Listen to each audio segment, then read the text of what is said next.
sekali. Jadi sesuai dengan perakiraan atau prediksi BMKG sepekan yang lalu, yaitu sekitar tanggal 27 Februari, kami menyampaikan adanya potensi peningkatan intensitas curah hujan untuk sepekan ke depan mulai tanggal 28 Februari hingga tanggal 6 Maret. Dan ini sangat dipengaruhi dengan aktifnya gelombang ekuator, Kelvin dan Rossby, serta munculnya sirkulasi siklonik yang ada di barat daya Bengkulu, di Samudra Hindia barat daya Bengkulu. Hal itulah yang memacu terbentuknya kumpulan awan-awan hujan, awan-awan cumulonimbus dengan mesoscale atau skala besar yang mengakibatkan intensitas hujan menjadi meningkat sampai ekstrim dan durasinya pun selama beberapa jam. Hal itulah yang terjadi. Jadi kami memperkirakan intensitasnya masih cukup tinggi. Yang kemarin terjadi itu tercatat ternyata sudah melampaui 190 mm. Jadi mencapai 232 mm. Nah, kemudian jadi mungkin selama sehari 2 hari ini kurang lebih masih cukup tinggi. Namun kemudian akan cenderung melemah. Katakanlah setelah 2 hari ini ya, atau setelah sehari 2 hari ini akan melemah, mulai melemah.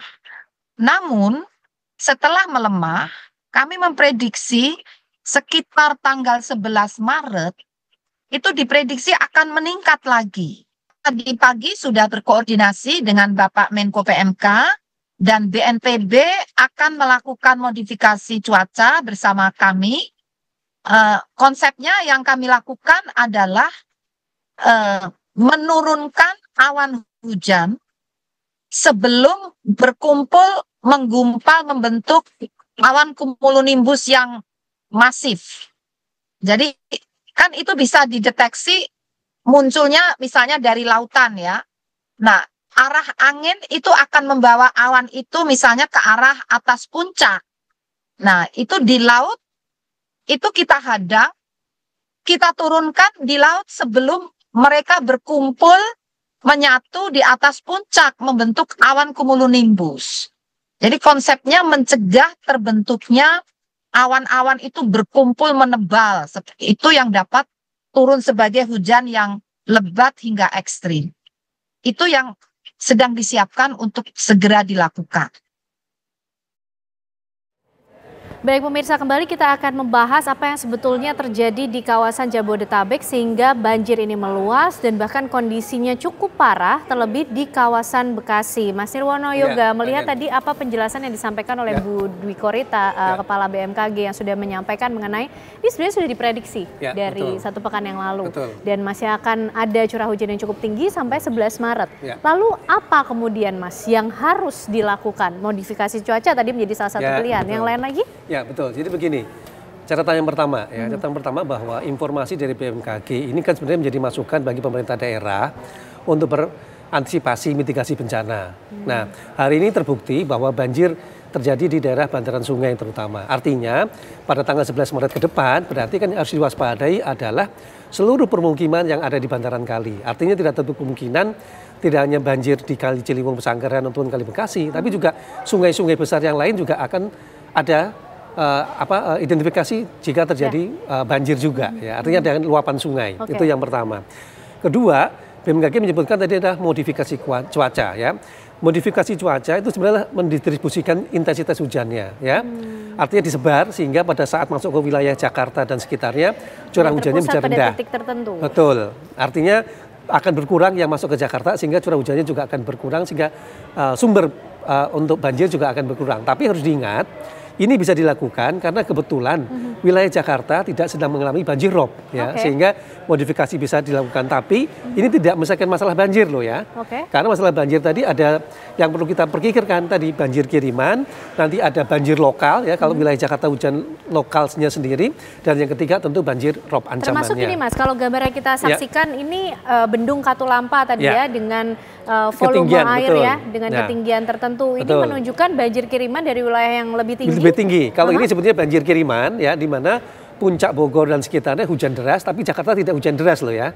Karena Jakarta di bawah 100 mm, artinya tidak terlalu parah dibandingkan Bogor. Nah, akibat curah hujan yang tinggi di daerah atas, maka kiriman air ke wilayah bawah ya akan mengalir ke sungai-sungai. Makanya tadi hari ini kenapa di Sungai Ciliwung, kenapa Sungai Kali Bekasi maupun Sungai Pesanggerahan ya. Artinya kalau tadi perkiraan tanggal 11 Maret ke depan lebih curah hujannya lebih tinggi lagi, maka harus diwaspadai pasti akan lebih banyak lagi air kiriman dari atas ke bawah. Maka bisa diperkirakan perumahan atau pemukiman yang dekat bantaran kali yang paling akan terdampak banjir. Di luar tadi ada modifikasi cuaca. Kenapa? Kalau nanti terjadi banjir rob, bisa dipastikan modifikasi cuaca tidak bisa.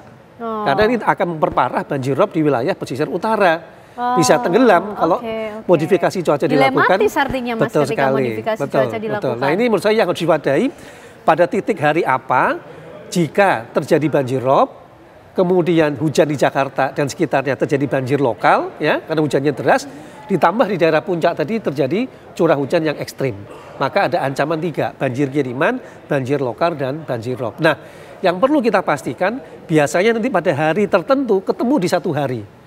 Nah ini menurut saya yang harus diwaspadai karena pada saat puncak musim hujan, maka pada saat itulah ancaman banjir terbesar yang lebih besar dari hari ini. Dan potensi itu ada ya Mas? Ini sangat tentu tanpa berniat untuk menakut-nakuti, tapi menimbulkan kewaspadaan tentunya untuk kita semua. Sekali. Bahwa ada satu waktu bersamaan di mana potensi hujan yang tinggi akan terjadi bersamaan dan potensi banjir juga bisa lebih besar lagi. Betul sekali Mbak. Jadi di puncak nanti pada saat bersamaan hujan deras kayak kemarin, di Jakarta juga hujan lebat, pada saat bersamaan juga utara sedang terjadi banjir rob. Maka pada saat bersamaan 3 titik tadi itu ada banjir kiriman di pemukiman bantaran kali, banjir lokal ini terutama daerah karena saluran drainase. Artinya rumah atau lokasi jauh dari sungai tapi karena saluran drainasenya buruk bisa dipastikan rumah-rumah itu akan juga terdampak banjir. Nah yang ketiga tentu adalah perumahan di daerah pesisir yang akan terdapat banjir rob. Maka pada saat itulah yang perlu diwaspadai. Bagaimana di 3 titik lokasi tadi dilakukan mitigasi bencana. Minimal tentu menyediakan tempat-tempat evakuasi bencana. Ya. Tetapi saya berharap dari pelajaran hari ini itu bukan hanya fokus pada saat bencana sekarang, tetapi pasca bencana ini bagaimana lokasi-lokasi yang terdampak banjir tadi kita benahi bersama. Karena sebetulnya kalau dilihat pemetaannya wilayah-wilayahnya sudah terbaca. Sudah kan, dan itu daerah lokasi langganan banjir. Ya, Jati Asih Bekasi, Kampung Pulo, Kebon Pala, daerah kampung dekat Kampung Melayu itu bukan daerah yang langganan banjir. Rawajati juga iya, Pesanggerahan dekat Pasar Cipulir juga iya. Jadi sebenarnya secara umum kita sudah ada peta daerah langganan banjir.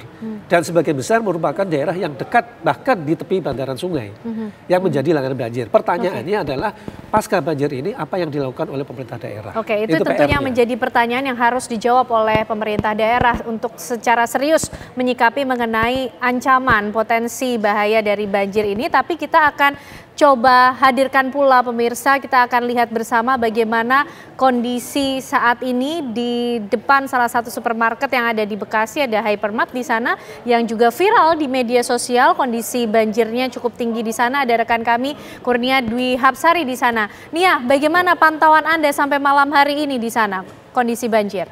Ya, selamat malam kan Anda dan juga pemirsa. Hujan deras yang mengguyur wilayah Kota Bekasi sejak kemarin membuat Mega Bekasi Hypermall yang berada di Jalan Ahmad Yani, Bekasi Selatan, Kota Bekasi, yang berdiri di bantaran Kali Bekasi ini terendam banjir cukup tinggi mencapai ketinggian 1,5 meter. Dan saat ini kami melihat bahwa kondisi air yang merendam basement ataupun lantai dasar dari Mega Bekasi Hypermall ini masih cukup tinggi, terlebih saat ini kondisi cuaca ini saat ini sedang diguyur hujan deras di wilayah kami mengabarkan, di mana memang saat ini sedang diupayakan sebenarnya oleh pihak dari Mega Bekasi Hypermall ini untuk mengurangi debit air yang menggenangi Mega Bekasi Hypermall ini dengan menggunakan sekitar 3 unit mesin pompa air Namun ternyata saat ini terjadi hujan deras dan dikhawatirkan air ini masih merendam, proses surutnya masih lama yang merendam di kawasan ataupun supermarket Mega Bekasi Hypermall ini. Tadi kami juga memantau bahwa memang menurut dari warga sendiri bahwa ataupun pekerja yang bekerja di dalam Mega Bekasi Hypermall ini ketika pukul 7 ini belum terjadi banjir, namun saat pegawai ini masuk ke area mall sekitar pukul 9 pagi, tiba-tiba air dengan cepat masuk ke dalam mall di bagian basement, karena menurut keterangan bahwa terjadi limpasan aliran Kali Bekasi yang masuk ke dalam Mega Bekasi Hypermall ini, ditambah dinding ataupun tembok dari Mega Bekasi Hypermall di lantai bawah ini tidak kuat menahan derasnya air dari limpasan Kali Bekasi, sehingga temboknya ada yang jebol dan dengan cepat air membanjiri bagian basement dari Mega Bekasi Hypermall ini. Akibatnya barang-barang di toko yang berada di lantai dasar ini hanyut ke bagian luar dan juga ada yang hanyut di bagian dalam. Bukan hanya barang-barang di toko saja, baik pakaian, sepatu, dan perkas-kas seperti lemari, namun juga kendaraan-kendaraan para ini tadi sejak pagi sudah ada warga yang menitipkan kendaraannya di lantai dasar ataupun basement Mega Bekasi Hypermall ini juga terendam, bahkan ada yang sudah sampai atap mobil terendamnya, karena tadi menurut keterangan mereka tadi menaruh kendaraannya sekitar pukul 7 karena ingin menaiki kendaraan travel ke arah Bandung, namun tidak disangka banjir ternyata mengenangi Mega Bekasi Hypermall ini. Menurut dari pegawai sendiri, ini peristiwanya terjadi sudah 3 kali, di mana tahun 2013, kemudian 2020 dan 2025, namun yang terparah terjadi di tahun 2025 ini.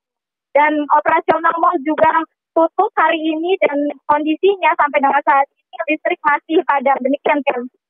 Baik, terima kasih Kurnia Dwi Hapsari, dan bahkan kita juga lihat cuaca atau curah hujan di sana masih tinggi, masih deras. Kita lihat petirnya juga tadi terlihat ya, kita bisa saksikan bersama. Terima kasih Kurnia, tetap berhati-hati di sana, jaga kondisi untuk tetap sehat. Mengabarkan dari depan Hypermall Bekasi, Jawa Barat. Pemirsa, kita tentu masih akan membahas, melihat dan mencoba menganalisis apa yang terjadi khususnya di Bekasi. Mas Nirwono Yoga, karena sesuai judul juga, Bekasi ini menjadi satu titik yang paling parah. Nanti dijawabnya Mas Nirwono usai jeda, pemirsa. Breaking News TV One masih akan kembali hadir untuk Anda.